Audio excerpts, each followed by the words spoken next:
Former BYU quarterback and BYUtv football analyst Blaine Fowler in studio with us. Bronco in a moment ago. We kind of got his take on what the guys are going to do for the next couple of weeks to get ready. So as a player, what does that mean? We're moving into game mode. It's so much better to start focusing on who you're going to play. So the players are watching film of who they'll see in terms of opponents. They'll look at personnel that are coming back for Washington State. They'll look at film of what Mike Leach has run at Texas Tech and start to get ready to play a football game. And then in practice, it's more going against prep teams running Washington State stuff rather than just the ones against the twos or the ones against the ones running their own stuff. So it's much more focused, and it's a lot more fun when you're getting ready for a game. This is the fun part. Yeah.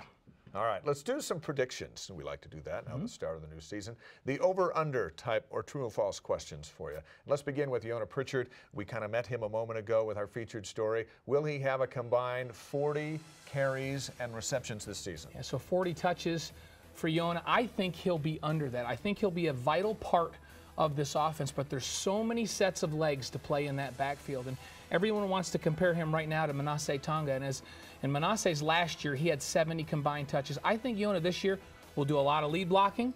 He'll be doing a lot of pass protecting. He'll get the football in short yardage, but so many bodies to share the football with in that backfield this year. And Bronco told us he's most excited about the depth there. So I think he'll be under 40, but he'll play a big role. Okay, true or false now with the defensive line. They will record at least 6 sacks, had 4.5 officially last year. This defensive line, the problem is the 3-4 defense is not set up for the D-line to get a lot of sacks. Right. Now, I think they will get more this season. I think when you have a Kyle Van Noy on the outside, it sets up somebody inside to be free coming off that end. If they play Ziggy Ansah at that defensive end at times, he is so quick. I don't know how an offensive tackle will even get a hand on that guy.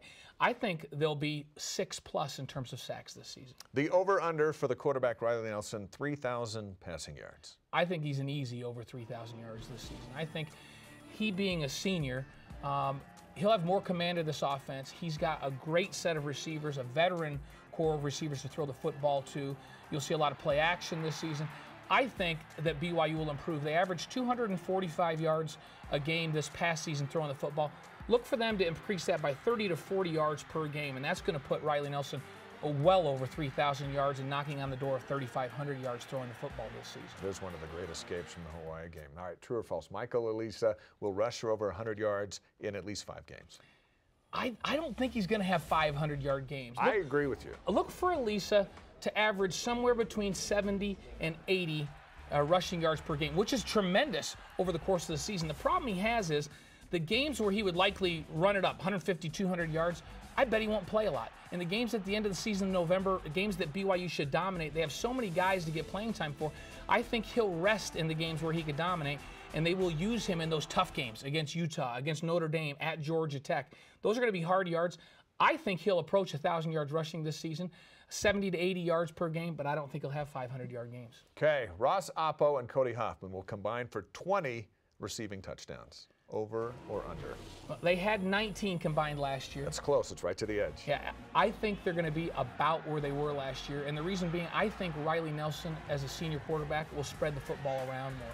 And if they can get 19, the gold standard for BYU is when they had Austin Collie and Dennis Pitta. That's a great 1-2 punch. They had 21 combined, as good as they were. That's 2 NFL receivers. If these guys can get back to 19, that would be awesome. I don't think they go over 20 this season. I think you'll see the tight ends may be involved a little bit more, especially down in goal line this season. Okay, good stuff. Thanks, Blaine.